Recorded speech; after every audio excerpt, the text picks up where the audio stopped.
Have you ever had an idea that was so clear it was like a 3D movie? Have you ever told a friend about the idea and they told you, wow, if you could only make that into a business, you would be rich? Sound familiar? Welcome to Knowledge to Currency. I'm your host, Senator Porter, with my co-host, Roosevelt Williams III, and we're here to help you take action. This is free information. We only ask one thing: build a strong foundation and mindset. We have insight to help you get started. Most of us just need a push. What's up, everybody? Another episode of Knowledge to Currency. I'm your host, Senator Porter, and this is Alex Garcia. Thank you so much for being on the show. Pleasure, my pleasure, man. Good to see you. Good to see you. As you know, as an entrepreneur, you have different streams of income. That's kind of what the show is about, and we like to promote that. Could you kind of give us a rundown of the different incomes that you have coming in? Yeah, absolutely. Well, my primary source of income is real estate, obviously. Right. We both know that. Right. I've been doing real estate for about 17 years now. Okay. And graduated from San Diego State. Nice. Originally, I wanted to be a high school principal. Really? Yeah. Okay. My mom was a teacher, got my degree, and had a wonderful relationship with my principal. He was just one of those like cool principals, was like good at basketball, right? Like athletic, just funny. And I was like, man, I want to be like this guy, man. And so, back then I think he was making like $70K. I was like, man, that's a lot of money. You know, back then, I'm 41 now, man. I was in 1989. I didn't know they get paid way more than that. But sure. To answer your question, I started substitute teaching for a little bit. Didn't have the patience. Taught? Oh, yeah. Wow. What grade did you teach? I was substituting for just to kind of get the feel of it. I was doing middle school and high school. Okay. And man, it's just the patience, man. The patience. I was just shout out to the teachers. Yeah, they got shout out to the yep. You guys are the true all-stars right there. So, I didn't have the patience. So I said, I need to do something else. And I have a cousin who's actually a lender to this day. She's like, you'd be good at real estate. You're a people person. You're energetic. And I said, all right, I'll try it out. It sounds good. And that was like in 2005 was right before the market crashed. Okay. And so everybody's making money, people making thousands of dollars. I was like, I see people on I don't even think Facebook was around back probably then. MySpace or something. Yeah, I think it was MySpace. Yeah. So I was like, I want to make money like all these realtors on MySpace, flashing their fancy cars and everything. And so, I got my license, passed it the first time, and I started doing it. And I got a couple deals going and stuff, and then boom. Market crashed. Boom. And it was just a ghost town. I'm like, okay, where are my clients at? And so, but I stuck to it. I did make some money. And I actually had one client, and this is my source. I'm going to my second source of income. And the story kind of transitioned from real estate to this. But I had a client. I helped him sell some apartment complexes. Nice. And he made about $500,000. Nice. His name is Pedro Soto, and his daughter is a very good friend of mine. She actually went to high school with me too. And so I was like, you know what? These people are really close to me. They're like family, and I had the idea. I was like, real estate market crashed. I ain't making money for a while. Right. And so I was like, I got to think of some type of other business, Right. And my family has always been very business, oriented, all entrepreneurs. Nice. And so I had lost my dad at that point at 18, but he had left a postal store business for my family. Oh, wow. And so I knew the ins and outs of that business so well. Like he taught me everything. So I was like, you know what? I'm going to open up another location, And so so that's what I did. I pitched this idea to my client, Pedro Soto, who made about $500,000. And sat them down. We did a little PowerPoint presentation. Went out to dinner, and they're an awesome family too. I love them. And he was like, "Yeah, let's do it. How much you need?" And I was like, I think it was like 80,000, maybe 100,000. Like he's like, "Yeah, boom." And so I was like, "All right, let's do it." And I was like, "I'll even work there the first year, like to make sure." And so we made some type of arrangement. I think he paid me like $25,000 for just a year. I was like, just pay me $25K. I'll work there for. I didn't even care, man. Like I was right out of college. I was like, let's just get it going. I didn't care, man. I was like, this is a business I get to own. And so we went 51, 49%. I got the 51, but that doesn't matter. I was just happy that we got the business, right? And just blessed to work with such an incredible family, right? And so that took off. It was really hard for the first couple years, but I put my heart, sweat, and soul into that, right? And that was in 2007, 2008. It's been, we're going on, whatever, I don't know, more than almost 15 years now, whatever that is. Wow. That's cool. I was able to hire a couple people. Now it's self-sufficient. I got 4 or 5 employees there. Runs on its own. God is good, man. Cool. And then you have one location or more than one? So we have our family location, which you still own, and my location is in Otay Mesa. Okay. That's the one that I own with my partner, Pedro. And then how did you decide on a location, or does it work that way? Yeah, that's a good question. So I incorporated my real estate skills. Sure. Location. Yeah, Everybody knows that. So I said, I wanted. We have our family location in San Ysidro, which is near the San Ysidro border. Oh yeah. So we service a lot of Mexican residents. Sure. People across the border, they need a U.S. address. Yep. And so they can't receive like Amazon and all that stuff, passport or anything, bank statements, all that. Yeah. And so we opened up the location I opened up was in Otay Mesa, which is the second border. There's only two border entrances. I think there might be a third one coming soon, but so that might be a third location. Hopefully nobody watching steals my idea, man. But yeah, so that was, I said, you just got to tackle that second location. And so I just drove around. I remember for like 2 days just looking different shopping centers, and I just found one that was literally, when you walk across the border, it's the first one. I said, that's the one I got to get. And there was like 2 competitors already in different shopping centers, but there was none in that. Right. And so I'm taking it, and so I negotiated with the plaza owner. I remember his name was Mitch. That dude was smart, man. Older man, just really sharp, super smart guy.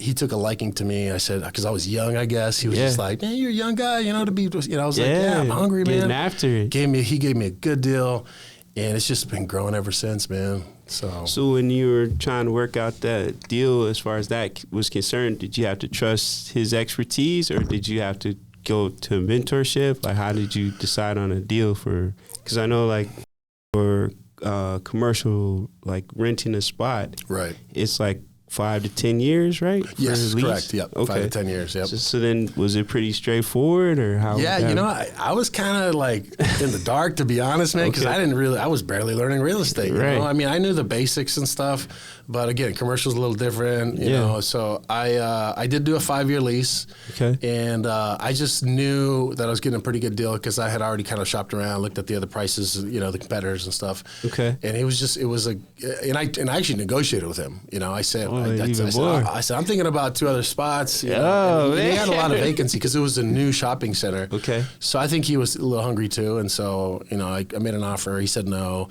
I said, okay, well, I'm just going to keep, looking at other spots. And then he called me a week later. He's like, all right, fine. So, you know how it is, man. So, yeah, so got a good deal. And then, actually, when COVID happened, a lot of businesses went under in that shopping center, unfortunately. And some of them, survived. Some of them were doing pretty well. But we had been wanting to expand because we kind of maximized our mailboxes. So our main source of income at these postal stores, it's a private postal store, kind of like a postal annex, like a UPS store. It's called Correo Internacional, and it's in Spanish. Wow. Okay. Got the rolling R's and everything. Since we serve the Mexican residents, it's in Spanish. Correo Internacional means International Postal Office. Okay. And yeah, so it's, when COVID happened, the neighbor shut down their store. And so right away I hit the owner up. And it's actually a new owner now because the previous guy, Mitch, he sold it. But right away I put an offer and we got it. So blessed, man, because we had wanted to expand, but their neighbors had been there forever. And we're like, man, how are we going to do this? How are we going to expand? Or we have to maybe move the whole store to a different area. Man. And so it's just, So COVID was actually a blessing for us. We finally expanded. We added like another 700 PO boxes. Those are already filling up quick.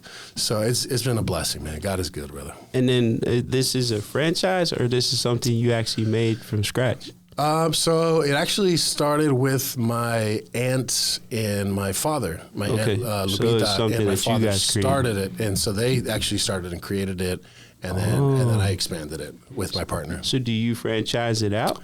That is something in the works. We're definitely considering it. Okay. You looking for something? Like the Mexican UPS. There we go, man. Yeah. And we're actually the largest private postal store in the entire city of San Isidro, which is the last U.S. city before the border. Right. And we, I think, in our family store, we have about 2,700 mailboxes that we rent out. Whoa. And we have huge clients. I can't say their names, but we got actually one of the richest men in Mexico. He has a PO box. Yeah. That's cool. Can't say his name. You can Google it. That's cool. We got a couple of owners of hotels. We have, I can't say we have, well, I don't know if I can't say it, but we have some airline companies in Mexico. We have some of the telephone companies in Mexico. So it's awesome, man. So it's something that's a necessity too. So it's kind of a bulletproof business if you think about it. It is, yeah. Yeah, because you need, no matter what's going on, people get bills and mail and absolutely important. Yeah, and you know people are starting to go paperless, but we don't really thrive so much on the mail aspect of it. We thrive more on the necessity, first off, to have an address. People need an address to receive anything, either packages or not. And then second, we actually charge a storage fee for those packages that are there that arrive, and it's not a lot. It's maybe $2 to maybe $5-6. But when you're getting excess of 400 or 500 packages a day, it adds up. And so when now that Amazon took off, we actually have done very well too. So when Amazon does good, we also do good. Sure. And Amazon ain't going nowhere. No, I don't foresee that. So then that's the thing. So your father or your family was smart enough to say, hey, we're not going to go with UPS. We're going to make our own thing. Correct. I wonder what the steps were for that. Like, how do you say, hey, I'm going to make do they have to go through the state or the government? Because it's good question. You know what? It's not. You do have to go through the government. You have to get a contract with the U.S. Post Office, government post office. Right. I can't remember the form. There's some form that we got to fill out, but it's been so long. But yeah, there are definitely some forms, and government keeps tabs. You know how they can. Yeah, of course, absolutely. And even with our clients, they have to fill out a government form. They got to show photo IDs and all that stuff. Right. I've had CIA. I've had FBI come by. They'll sometimes sorry clients, but if they ask for your information, you gotta have to give it to them. And I do quite often, especially when we're working with people from Mexico. Not that sure. There's a couple of shady, wild cards there, going on. Very few. But there's definitely stuff going on sometimes, and so that it's interesting. It's not your thing. You're just providing service. Whoever comes up, you hope that they're doing the right thing. I hope so. Absolutely. Yeah. No shady business. Man. Exactly. Keep it clean. Exactly. Because if you think about it, if you need a business, it's smart to have a box like yourself or just a separate address in case you get sued. Yeah. You can't have people serve you. They just come into the box. Actually, technically, they can serve. Oh, really? Yeah. How does it work? We get people that get served all the time. Yeah. Really? At the box? They're just waiting for them? Well, they just come. They'll present the documents, and they'll say, "Hey, we know this person," because again, the client has to fill out a government form, so the government knows that they're there. That they at least not that they're physically there, but they receive their mail there. Yeah. So they'll serve the forms. We have to make sure that they get those. Okay. I don't know if that sets in court though, because I have to physically serve you. I can't just say this person is at your house. They're over 18. Correct. So that's a good. Yeah. So technically, we are the representative of that client as a PO box. So they sign off saying that we now are there. In a sense, we physically represent them. Okay. Yeah. Okay. I didn't know that. It's a little loophole that the government uses. I didn't know that. But either way, it's something that's a necessity because I have friends, they live in TJ. Right. They work. He's a psychiatrist here. So he moved to TJ because it was cheaper. And then COVID happened, he got stuck there. Right. So he got stuck. Yeah. So he's like, for my taxes and stuff, I need to file my taxes this year. I don't know what I'm going to do because I don't have an address in the United States. So I told him to get a box like from your place. Yeah. And that solved his problem. There you go, man. But he was worried. He's like, man, I won't be able to file my taxes, and I'm stuck here like because of COVID. And I was like, no, you can get a physical box. Yes, you can. And it's a physical address. You can get your passport, whatever you need. Yep. So maybe he went to your place. I had to ask him. Maybe. You're a good friend, man. You hooked him up with some good advice. Yeah, I mean. And then it's also good for people like who move a lot, you know, like if you're constantly moving, you know, you just have one address. We ain't going nowhere. We've been around since my family, the one my dad opened, it's been around since 1988. My store since 2008. So it's stable, ain't going nowhere. It's a reliable physical address. I agree. I have one from my place, so I always have stuff sent up to Del Mar. There you go. Yeah. Nice, man. So all my stuff's there, and I don't really get mail at the house. Yeah. And then if there's big packages, they hold it for you too, so that's good. Correct. Right. Yeah. So then, you're saying there may be another location in the works in the future? Yeah, I mean it's an idea, you know, because there's another. From what I've heard, they're opening up maybe a possible third location. So I don't know. I haven't really looked into it yet. But if they do, definitely, 100%. Yep. And then you were talking about, I think we were gonna hang out one night. And you're like, hey man, I don't know if I can make it because one of my employees quit, so I'm here working. Yeah. So now, as the owner, everyone loves to be the owner until you got to be the owner. And it happens, man. Unfortunately, it happens, and it's part of the game, man. Right. You know. Yeah. You know, sometimes they call in sick, and I think that occasion it was actually 2 employees because usually I have it staffed enough where if one calls out, you know, we were fine. Right. But if 2. That's tough. And then, I got to get on there. So I don't mind though, man. I love my business, you know, and I love seeing my customers and most of my customers. Most of they love me seeing me too. And you know a lot of them because you see them so often. That's cool. I think that's important, you know. I think it's important for an owner to swing by sometimes, shake some hands, you know. I agree. Make your clients feel happy, you know, make it feel special, you know. And then on your Facebook, because I follow your Facebook, you do a lot of video. How'd you get into doing that stuff? Yeah, so you know what? I have never really wanted to get on video, man. Man, you look natural though. I'm getting there. I still get a little uncomfortable, man. But I know maybe it seems like I'm not, but I do. I think I'm a little bit of a perfectionist, to be honest. So sometimes I'm too hard on myself. Okay. And but I mean, I'm actually starting to enjoy it. I am. Yeah, and that's why you're seeing more videos now. Yeah, the one you did on IB, I felt like I didn't know any of that stuff. Like I felt like I was on the Travel Channel.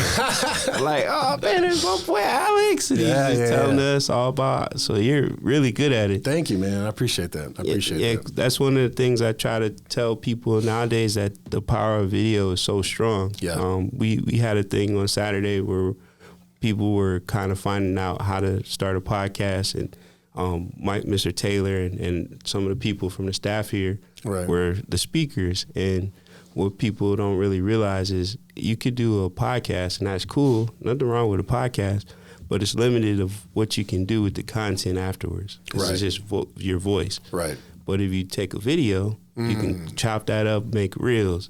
You can repurpose it in so many different ways. Right. And you can still take the audio from it and put it in podcast form. Yeah. So it's powerful. So the fact you're good at it, that's man. good, man. You got to keep doing it. Thank you. You too, man. You got the personality, man. You got the voice. You got that nice voice. You know? I get a little nervous, man, sometimes, but I like I said, I'm getting better.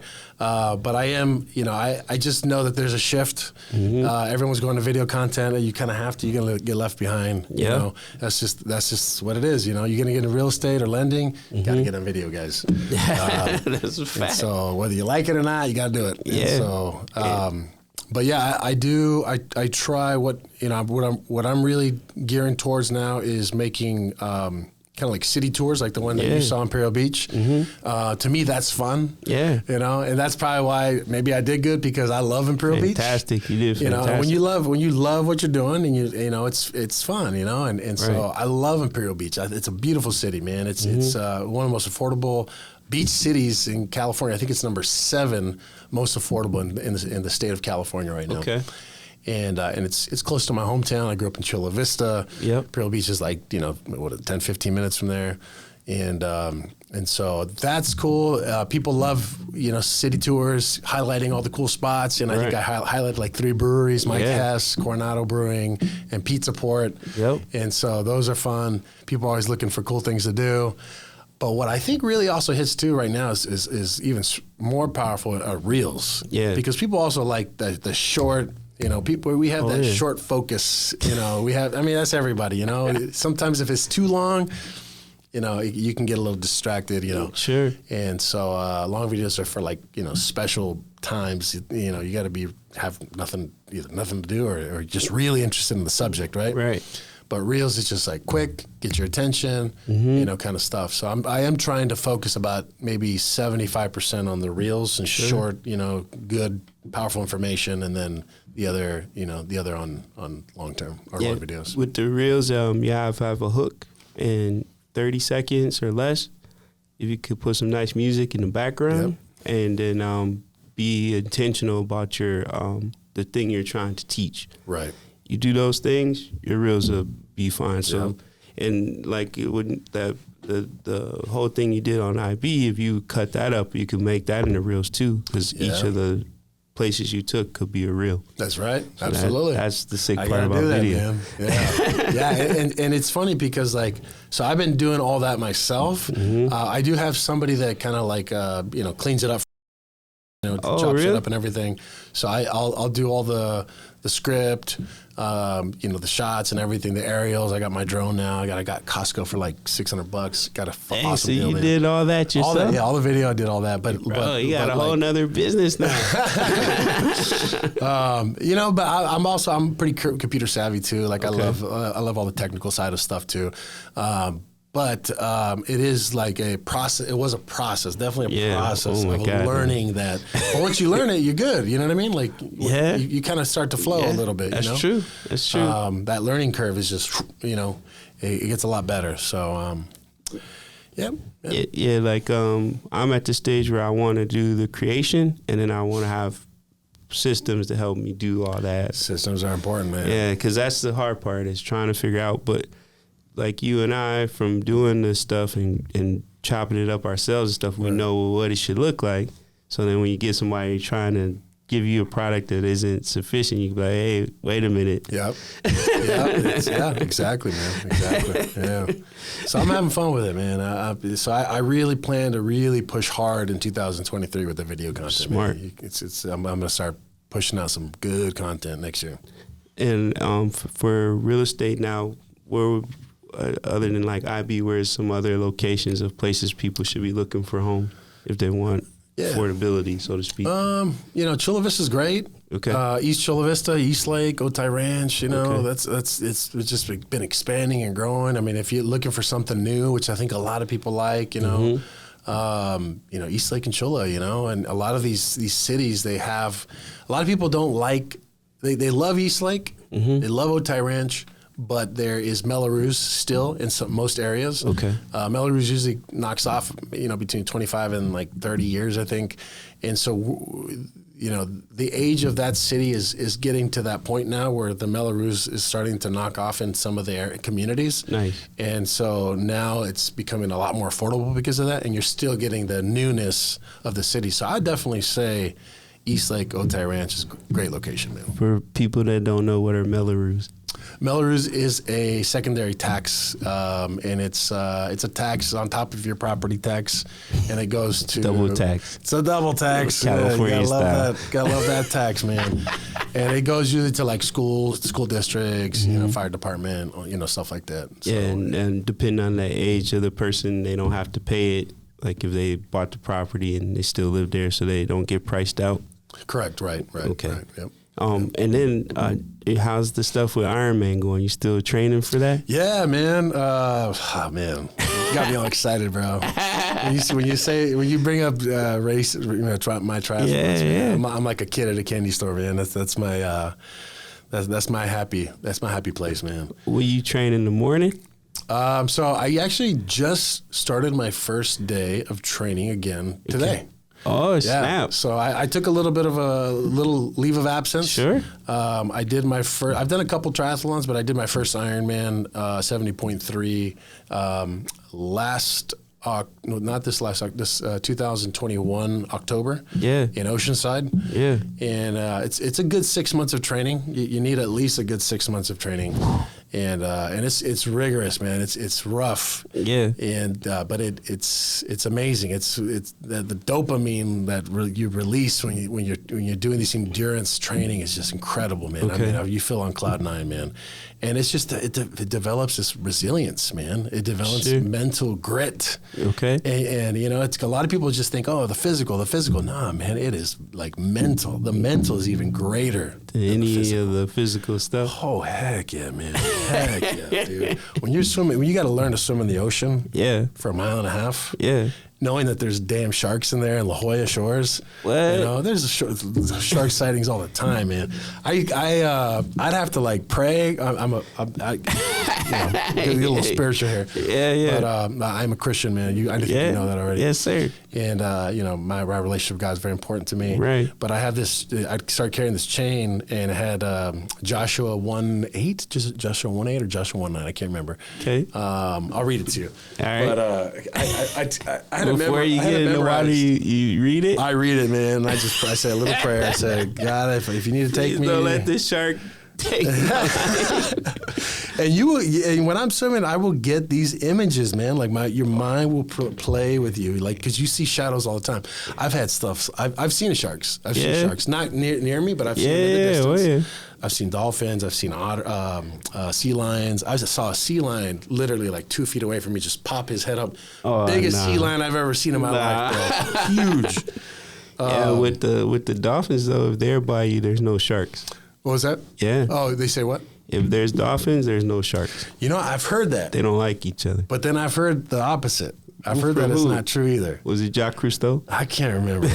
No, if there's dolphins, there's no sharks. No? Well, you know, and if there is, I know that dolphins are smart enough that they'll probably protect you. Oh, yeah. They're don't, kind. They're loving. And they hate sharks. Yeah, they hate like sharks. You said. So you're good. Yeah, and they're tough. And they always travel in packs, where sharks don't. Exactly. Sharks are little loners, man. See if I can find it. I'll pull it up here in a second. Okay.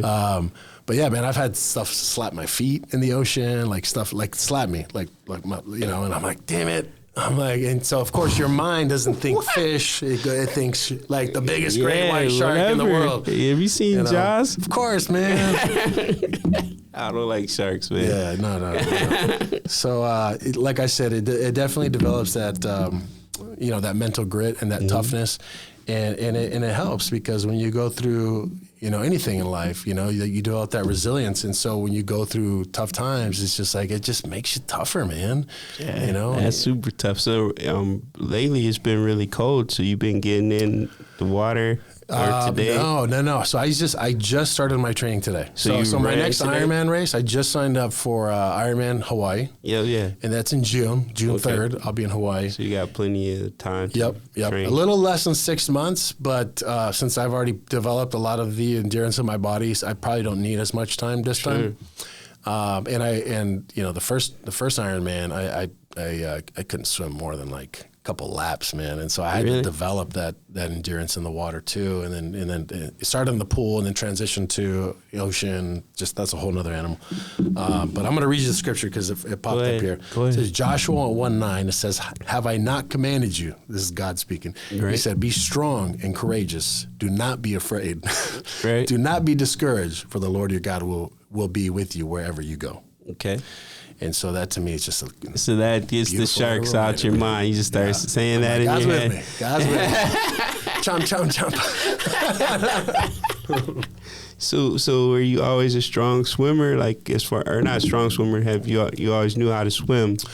Like I wasn't a strong swimmer until high school. Right. And then for my school, you had to pass swimming to graduate. Really? So you're in Florida? No, this is in Minnesota. of all places. Okay. So I tried to get out of swimming. Isn't it like snowy out there? Oh yeah, And we do everything in the snow, man. Swimming? Man, I think that they'd have that rule like in San Diego. Yeah, schools, not in Minnesota. The school I went to, Hopkins High School, required swimming. So ninth grade, you're supposed to pass swimming to go to high school. It's 10th grade. Yeah. I got out of it. I said I had eczema. Wrote a letter, got out of swimming. Got to ninth grade, and then my principal was cool too. He's like, hey, you're not going to graduate if you didn't pass swimming. And I'm like, that's so weird. I'm like, what do you mean? He goes, we could have you be a teacher's assistant to the swimming for the 8th graders because you should have passed it last year. Right. And then you're going to have to take the test with them at the end of the year. So then I had to be a teacher's assistant for the 8th graders, and then I had to swim with them to pass, and then I ended up obviously graduating. But if I would have kept going, they wouldn't have let me get my papers. That is the weirdest thing I've ever heard, man. Who would ever think that, like, oh, you need swimming to prosper in life? People drown, so that's why. I mean, people drown if you're out jumping in the ocean. We had to take survival. Like we had to tread in the water. We had to grab someone and bring them back. Like, it taught us like serious like lifeguard swimming lessons. That is the first time I ever heard that. So can you still swim? Yeah, I can swim. Okay, cool. I can swim, but I don't like sharks, so I don't get in the ocean. And, like, who does, man? Nobody likes sharks. Bro, we went in St. Lucia once, and I was underwater snorkeling. I saw these big old fish, like, kind of by the wall over there. Yeah. I got out and got back in the boat. I was like, I'm good. And they're like, what's wrong? I was like, you didn't see them fish over there? Right. Barracudas and all that? And they're like, oh, it's fine. I'm like, nah, I'm okay. Barracudas are beasts, man. Those teeth, bro. Yeah, they're just big old teeth. And it was just like, you know how I don't think those are fish. In the water? I don't think barracuda. I think those are like some type of dinosaur. Whatever it was, I was in the boat eating a little coconut drink. I was like, I'm good. Yeah, so June is the race. June's the race, man. So then how does the training work? You start off running first? Yeah, so running has always been my strength. I've always ran for years. I've done a couple of half marathons. Okay. Quite a few. And so I didn't really know how to swim very well. I knew how to swim like basic stuff. I took a swimming class when I was like 9. That was the last time I actually like swam. Right. And so I really went in not knowing anything, but I was just like, I'm gonna do this. Right. Like I just want to be a badass man in every area of my life, and my health and physical is one of them. Yeah. And I said, I just want to do it. I can do it. And so I just signed up one day. I said, I'm gonna do it. And so I signed up. I signed up for an Olympic triathlon first. Okay. And I signed up for the Ironman like 2 months after that. So I said, at least I could, fill it out first, make my mistakes, and then be ready for Ironman. Because Ironman is like the real deal, man. That's the holy grail right there, man. Right. So, but yeah, so in the biking, I didn't have any experience at all. I hated bikers, bro. Is it hard for like guys? biking? I always see like bikers on, but I'm a biker now, so I don't hate you guys. But like seeing them on the road always bothered me. I was like, the guy was like, oh my God, there's a biker right home, like taking up the damn road. I still don't ride on the roads. I go Silver Strand. There's a nice long like 10-mile ride all the way from Imperial Beach to Coronado Island. Okay. And it's just a bike trail. So you ride on the trail. Is the biking the easiest part of the Ironman? Absolutely. Yes. Okay. Yes. So that's not so bad. Yeah, definitely easiest. I would say, and so running was always the easiest for me. Okay. Now it's biking, then swimming. Swimming has actually become my strength. Oh, so I've developed very good skills in swimming, and I love it. Actually, now I freaking enjoy it, man. Wow. I'm not the best on the bike. Okay. I'm a little slow. I'm working on that. But swimming has become my strength, and then I'd say secondary is running, and then third, biking. And you train yourself on all these things, right? Yep. So you can find like different training schedules online and stuff like that. Okay. There's a couple of big Ironman athletes that put them out there, and so I just follow some of those, yeah. Man, you're one of the most interesting people, man. You do everything. Real estate. Obviously you got entrepreneurial stuff, and then the Ironman. Like, I'm sure there's way more interesting people than me, man. Thank you, bro. For sure. I just honestly, man, I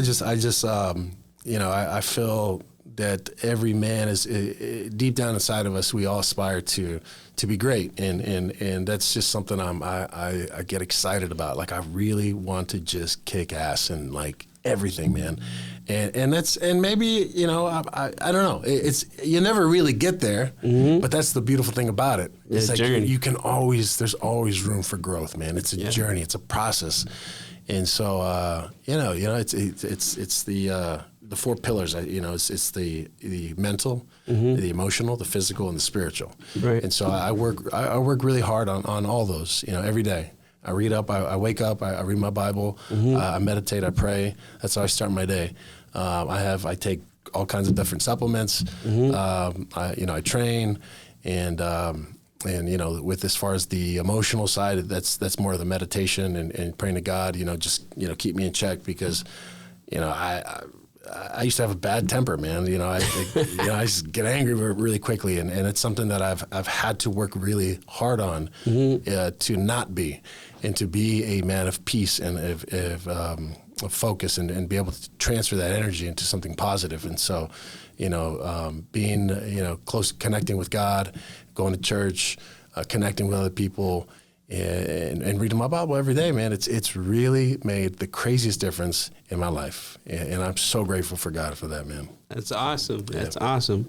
Where could people find you if they want to either get your help in real estate, or if they wanted to get a post office box? Yeah. They can find me on my website, www.realtoralexandergarcia.com. Okay. Or is it Alex Garcia? Realtor Alex. Well, my real name is Alexander, but everybody calls me Alex. I think, the website is realtoralexgarcia.com. Okay. And then same thing on Facebook, Alexander C for Charles Garcia. And my Instagram is Realtor Alexander Garcia on Instagram. Yep. Yeah, I'll put all this in the bottom of the subtitles so you guys will know. For sure. Well, our 30 minutes is up. I want to thank you so much for being on our show, and you're welcome back anytime. Thank you, Nikia. And it's a wrap. Peace and love, everybody.